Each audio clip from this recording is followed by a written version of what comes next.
Right welcome to question hour. ఇప్పటిదాకా మనం చూసాం ఏదైతే మాజీ మంత్రి బీఆర్ఎస్ ఎమ్మెల్యే హరీష్ రావు ఇచ్చినటువంటి పవర్ పాయింట్ ప్రెజెంటేషన్.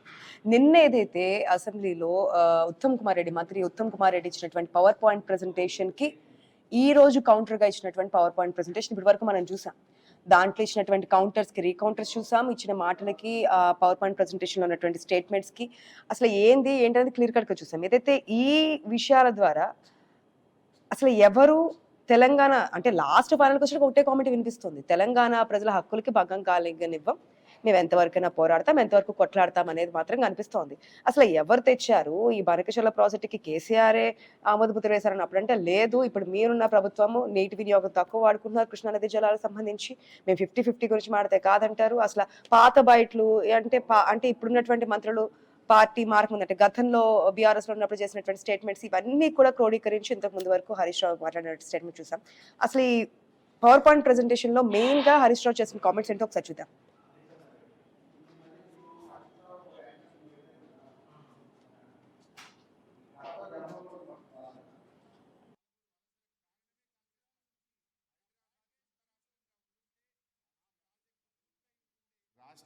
రాజకీయాలంటే ప్రజల సంక్షేమం అనేది మాకు నేర్పించారు.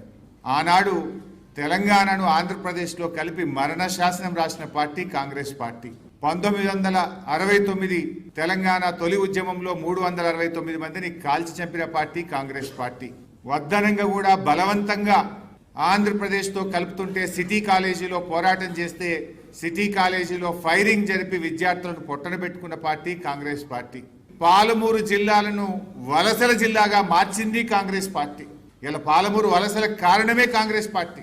హైదరాబాద్ సొంత రాష్ట్రంగా ఉండుంటే ఆ ప్రాజెక్టులు పూర్తయి ఉంటుండే నల్లగొండ ఫ్లోరైడ్ బాధలు తీరు, పాలమూరుకు వలసల బాధలు తప్పేటి. ఇలా తెలంగాణకు నంబర్ 1 విలనే కాంగ్రెస్ అని మొదటి నుంచి కేసీఆర్ గారు చెప్తున్నటువంటి మాటలు ఇలా అక్షర సత్యమైనవి. ఇప్పుడు మళ్ళీ గోదావరి బనకచెర్ల ప్రాజెక్టుకు లోపాయికారికంగా ఒప్పందం చేసుకుంటారు. అంటే మొదటి నుంచి కూడా తెలంగాణకు ద్రోహం చేసిన పార్టీ ఏదన్నా ఉందంటే అది కాంగ్రెస్ పార్టీ. 10 ఏళ్లు కష్టపడి అపర భగీరథుల్లా కేసీఆర్ గారు నిర్మించిన ప్రాజెక్టులను ఇలా కుట్రపూరితంగా నిర్లక్ష్యం చేస్తున్నారు. కాళేశ్వరంపై కక్షగట్టినరు, పాలమూరు మీద పగబట్టినరు. 2 సంవత్సరాల నుంచి ప్యాకేజ్ 3లో ఉన్న బుడ్డ కాలువ పూర్తి చేస్తే ఈ సంవత్సరం 50 టీఎంసీల నీళ్లు నిలుపుకునే అవకాశాన్ని నువ్వు ఇలా కాల రాసినవు, పాలమూరు మీద పగబట్టినవు.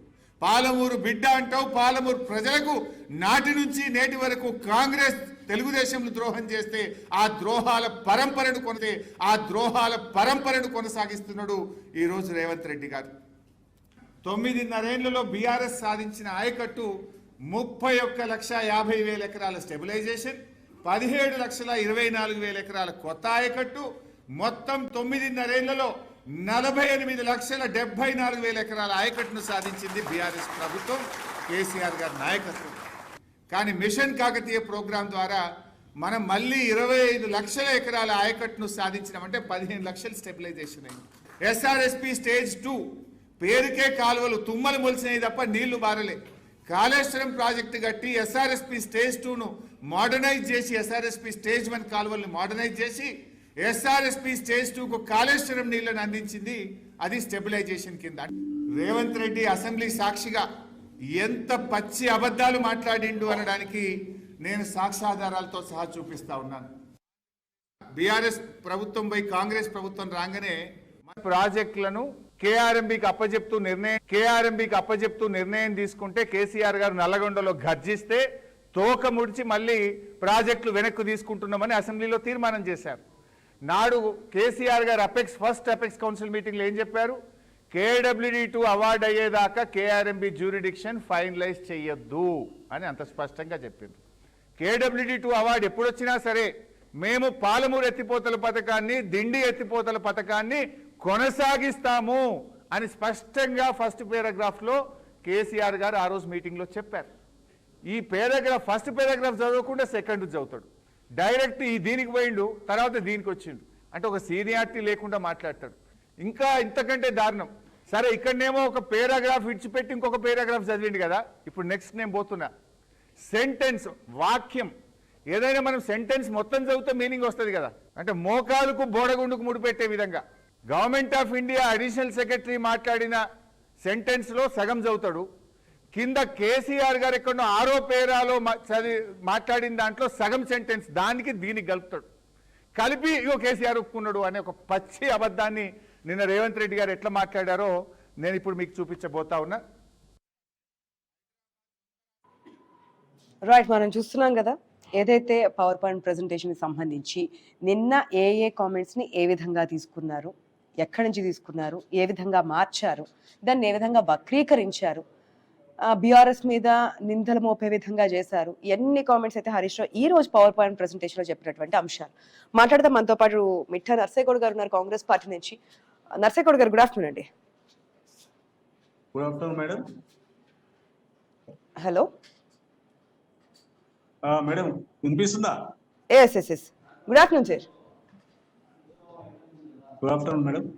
ఎస్, మీరే అన్యాయం చేశారు పాలమూరికి, మీరే మరణ శాసనం రాసింది కూడా మీరే.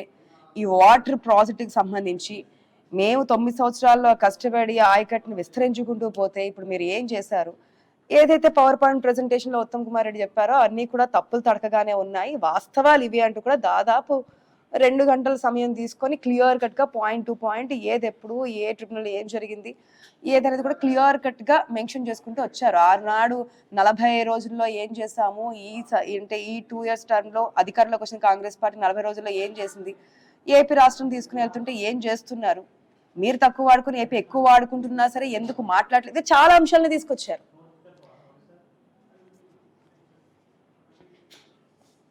హలో ఎస్, హలో వినిపిస్తుందా మేడం? వినిపిస్తుంది, చెప్పండి. ముందుగా మీకు ప్యానెల్లో ఉన్న పెద్దలకు వ్యూవర్స్కు నమస్కారం. ఈ రోజు హరీష్ రావు గారు ఇచ్చినటువంటి పవర్ పాయింట్ ప్రజెంటేషన్ వారి నైతికతకు అద్దం పడతా ఉంది. నేను ఎప్పుడు చెప్తా ఉంటాను, కేసీఆర్ ఫ్యామిలీకైనా ఒక మనిషికి ప్యాంటు షర్టు వేస్తే అబద్ధానికి ప్యాంటు షర్టు వేస్తే అబద్ధం, కేసీఆర్ కుటుంబం కూడా అంతే. వాళ్ళు చెప్పిన చెప్తా ఉన్నారు. ఇవి పేపర్ మీద అఫీషియల్ లెక్క తీసుకుని ఉత్తమ్ కుమార్ రెడ్డి గారు మాట్లాడినటువంటి మాటలను కాదని చెప్పినటువంటి తొండి లెక్కలు ఎవరు చూస్తారండి? నేను ఒక్కటే అంటున్నా, సోర్స్ ఆఫ్ వాటర్ మీరు ఎందుకు మార్చిరు అంటే వీళ్ళ దగ్గర సమాధానం లేదు కదా. జూరాల నుండి మీరు ఎందుకు మార్చవలసి వచ్చింది పాలమూరు రంగారెడ్డి డిస్టిక్ కు సంబంధించి ఇది మన ఎత్తిపోతల పథకం గురించి అడిగితే వీళ్ళ దగ్గర సమాధానం లేదు. అంటే కేవలం కమిషన్ల కొరకు మాత్రమే అక్కడ తుమ్మిడిహట్టి నుండి కాళేశ్వర ఎక్కడికి మార్చిండు, ఇక్కడ అధికారంలోకి వచ్చిన 40 రోజుల్లోనే ప్రాజెక్టులన్నీ అప్పగిస్తామని చెప్పి రాసిచ్చారని చెప్తున్నారు కదా. మేము అధికారంలోకి వచ్చిన 40 రోజుల్లో మాకు ప్రాజెక్టులు కావాలని చెప్పి మేము ఏదైతే డిమాండ్ చేస్తుంటే కాంగ్రెస్ పార్టీ అధికారంలోకి వచ్చిన 40 రోజుల్లోనే ప్రాజెక్టులని రాసిచ్చేసిందని. ఆశ గారు నేనేమంటున్నా అంటే చిత్తశుద్ధిని చాటుకోవడానికి చెప్పే మాటలు వేరు, చేయడానికి దానికి కనీసం మినిమం టైం పడుతుంది కదా. ఇవాళ ఉత్తమ్ కుమార్ రెడ్డి గారు ఏం చెప్పారు, on the floor of the assembly మా టర్ములు అంటే వచ్చే 3 సంవత్సరాలలో కృష్ణా వాటర్ మీద మనం కట్టినటువంటి రిలేషన్లు అన్ని కూడా మేము కంప్లీట్ చేస్తామని చెప్పారు. మేము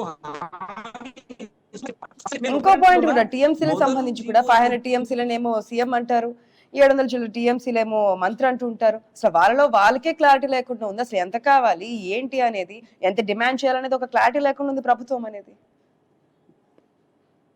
ఆశ గారు నేనేమంటున్నా, నోటి మాటలు ఎవరు నమ్ముతారండి? నేనేమంటున్నా, కేసీఆర్ ప్రభుత్వములో ఆంధ్రప్రదేశ్ తోటి వాళ్ళు చేసుకున్నటువంటి ఒప్పందం లీగల్ ఒప్పందములో వాళ్ళు ఏం చెప్పారు, 811 టీఎంసీలలో మాకు 299 టీఎంసీలు చాలు, మీరు 512 టీఎంసీల నీళ్లు మీరు వాడుకోని సిగ్గు శరం లేకుండా ఏం మాట్లాడతారండి? ఏమైనా సిగ్గు ఉండాలి మనిషి పుట్టుక పుడితే? అరే అఫీషియల్ డాక్యుమెంట్ అంటే నేను చెప్పేది నా సొంత కవిత్వం కాదు, నేను చెప్పేది అఫీషియల్ డాక్యుమెంట్ లో మీ అధికారుల చేత సంతకం పెట్టి కాదు అంటున్నా. ఇంత పచ్చిగా దొరికిన తర్వాత కూడా ఆవాకు చెవాకులు వెళ్తే ఏం లాభం అని? మీ హయాంలో మీరు ఇచ్చినటువంటి సంతకాలే కదా, మేము పెట్టించిన సంతకాలు కాదు కదా. మేము వచ్చి 2 సంవత్సరాలు అవుతుంది, మీరు 9.5 సంవత్సరాలు రాజ్యం ఏలేరు. రాజ్యం ఏలినప్పుడు 90,000 కోట్ల రూపాయలు కాళేశ్వరం మీద పెట్టిరు, 27,000 కోట్ల రూపాయలు SLBC గురించి కూడా పాలమూరు మాట్లాడారు. రంగారెడ్డి మీద పెట్టిండ్రు. మరి పాలమూరు రంగారెడ్డిని మీరు ఎందుకు పూర్తి చేయలేకపోయిండ్రు అని అడుగుతున్నా నేను. ఈనాడు మీ క్యాబినెట్ లో రెండో ఉన్నటువంటి విషయం మంత్రి ఏంటంటే ఆనాడు ఆ పార్టీలో ఉన్నప్పుడు చేసిన కామెంట్స్ గురించి కూడా వివరించారు. అంటే డైరెక్ట్ గా ప్లే చేశారు, మీరు వినింటారు ఇప్పటి వరకు. కీలకమైన విషయం ఏంటంటే హరీష్ రావు గారు కానీ హరీష్ గాని కేటీఆర్ గాని కేసీఆర్ గాని ఒకే ఒక అబద్ధం చెప్తా ఉన్నారు. మేము పాలమూరు రంగారెడ్డి లిఫ్ట్ ఇరిగేషన్ కు 90% పనులు చేయమని అబద్ధాలు చెప్తా ఉన్నారు. 90% పనులు ఎక్కడ చేసారు? మీరు పిన్న 27,000 ఎక్కడ ఉన్నాయి? ఫీడర్ ఛానల్ కావాల్సిన ల్యాండ్ మీరు అక్విజిషన్ తీసుకోలేదు. ఏది కంపెనీ కల్లా కేవలం ఎన్నికల ముందట ఒక్క మోటార్ తోటి ఒక గంట సేపు నీళ్లు బారించి బంద్ పెట్టుకొని పోయినటువంటి వీళ్ళు పాలమూరు రంగారెడ్డి మేము 100% కంప్లీట్ చేసినామంటే ప్రజలు ఏమన్నా పిచ్చోళ్ళు అనుకుంటున్నారా? మాకే తెలియదా? తెలంగాణ ఒక్క మోటార్ పెట్టి ఒక గంట సేపు నడిపించి ఫీడర్ ఛానల్స్ లేకుండా ఫీడర్ ఛానల్స్ కావాల్సినటువంటి లక్ష పోకుండా కేవలం 27,000 కోట్ల రూపాయలు ఇచ్చి దాంట్లో తిన్నది ఎంత, కక్కింది ఎంత, దాచుకున్నది ఎంత? ఇంత పచ్చి అబద్ధాలు చెప్పుకుంటా పవర్ పాయింట్ ప్రెజెంటేషన్ అంటే పిచ్చోళ్ళు అనుకుంటున్నారు తెలంగాణ ప్రజలు. నేను అంటున్నా, ఆంధ్రపూర్ అసెంబ్లీ ఉత్తమ్ కుమార్ రెడ్డి గారు స్పష్టంగా చెప్పడం జరిగింది. మేము 3 years లో కోయిల సాగర్ గాని మిగతాయి కానీ దాని కృష్ణా నది మీద లిఫ్టులు ఏవైతే ఉన్నాయో అవన్నీ కూడా కంప్లీట్ చేస్తాం. ఇంకొక మాట కూడా చెప్పడం జరిగింది.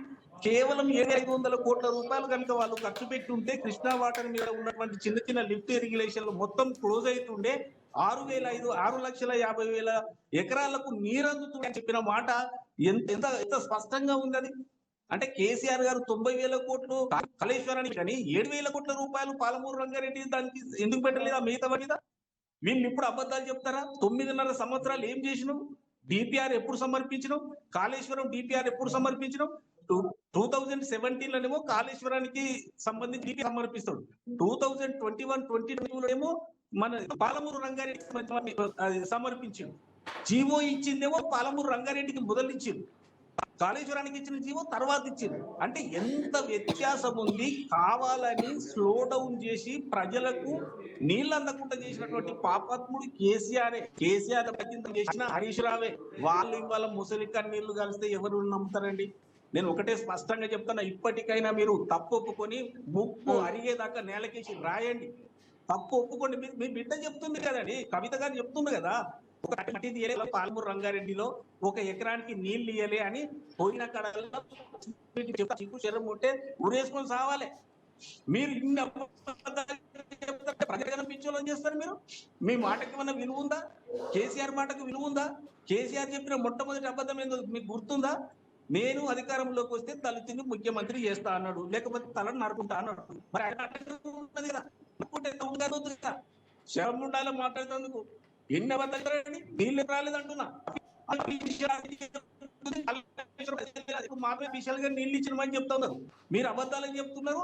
20 లక్షలు 30 లక్షలు 40 లక్షలు అయినా మీరు కనీసం తప్పు ఒప్పుకోండి, ప్రజలకు క్షమాపణ చెప్పండి, ప్రజల సొమ్ము ఎంతైతే తిన్నారో దాన్ని కక్కండి. లేదు అంటే ఖచ్చితంగా మీరు శ్రీకృష్ణ జన్మస్థానానికి పోక తప్పదు. మళ్ళీ మిమ్మల్ని కట్టచ్చి మేము పంపిస్తాం, అందులో అనుమానం పెట్టుకోవాల్సిన అవసరం లేదని హెచ్చరిస్తా ఉన్నాం. మీరు నేను చెప్పినవన్నీ కూడా జిమ్మిక్కులే, అక్కడ అన్ని అంటే పైన చెప్పినవన్నీ తీసేసి కిందదేదో తీసుకొచ్చి. ఇంతకు మీరు ఒక కామెంట్ చెప్పారంటే గతంలో ఏపీ ప్రభుత్వంతో చేసుకున్న ఒప్పందం కారణంగా ఇవన్నీ చేశారు, 299 టీఎంసీలు అని చెప్పి ఒప్పందం కుదుర్చుకొచ్చారని. దాని గురించి కూడా కౌంటర్ ఇచ్చారుగా, వినే ఉంటారుగా. ఈనాటి సీఎంని ఆనాటి సీఎంని అంటే చంద్రబాబుని అడిగారు, జగన్మోహన్ రెడ్డిని అడిగారు. తెలంగాణ రాష్ట్ర హక్కుల కోసం, వాటా కోసం ఎవరినైనా నిలదీశారు, ప్రశ్నించారు, కావాల్సిన దాని గురించి పోరాడారు. మేము మా హక్కుల గురించి పోరాడాము, కొట్లాడాము, ఎవరిని వదలలేదు దీంట్లో.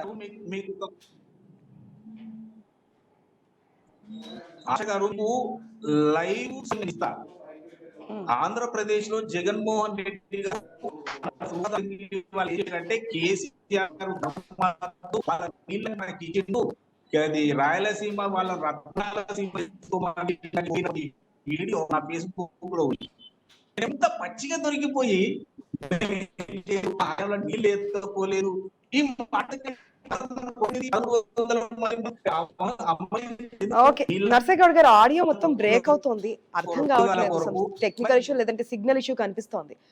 ఓకే. నిన్న అధికార పార్టీ నుంచి వచ్చినటువంటి పవర్ పాయింట్ ప్రెజెంటేషన్, ఈ రోజు ప్రతిపక్ష పార్టీ నుంచి వచ్చినటువంటి పవర్ పాయింట్ ప్రెజెంటేషన్ రెండిట్లో కూడా భిన్నంగా కనిపిస్తున్నాయి. ఒకరేమో లేదు ఈ ప్రభుత్వమే తప్పు చేస్తుందంటోంది బీఆర్ఎస్, లేదు గతం నుంచి 9 సంవత్సరాల నుంచి చేసినంత తప్పులు తడగగానే ఉంది, మేము దాన్ని అన్ని ఒక లైన్లో పెట్టి చేసుకోవడానికి చాలా సమయం పట్టింది, అసలు ఏది ఎక్కడ తీసుకోవాలో ఏందో దీంట్లో చాలా ఉన్నాయి, అర్థం కాకుండా ఉంది, దీని మీద చాలా రీసెర్చ్ చేసి ఇదంతా కూడా క్లియర్ కట్ గా తీసుకొచ్చి ఈరోజు పవర్ పాయింట్ ప్రెజెంటేషన్ ఇవ్వడానికి ముందుకు వచ్చారు ఉత్తమ్ కుమార్ రెడ్డి అని చెప్పి నేను సీఎం చెప్పినటువంటి కామెంట్. అసలు ఏం జరిగింది, ముందుదొకటి లాస్ట్ ఒకటి తీసుకొచ్చి మధ్యలో అన్ని పక్కన పెట్టేసి ఏది కావాలంటే అది మాట్లాడుకుంటూ వెళ్ళిపోయి అసలు రాష్ట్రంలో తెలంగాణ హక్కుల కోసం కాకుండా ఏపీ వారి గురించి పోట్లాడుతున్నారు అనేది మాజీ మంత్రి బీఆర్ఎస్ పార్టీ నుంచి హరీష్ రావు ఇచ్చినటువంటి పవర్ పాయింట్ ప్రెజెంటేషన్ లో చూసాం. మరి ఈ రోజు హరీష్ రావు ఇచ్చినటువంటి స్టేట్మెంట్స్ కి మరి కాంగ్రెస్ పార్టీ నుంచి వచ్చినటువంటి రెస్పాన్స్ అయితే చూద్దాం.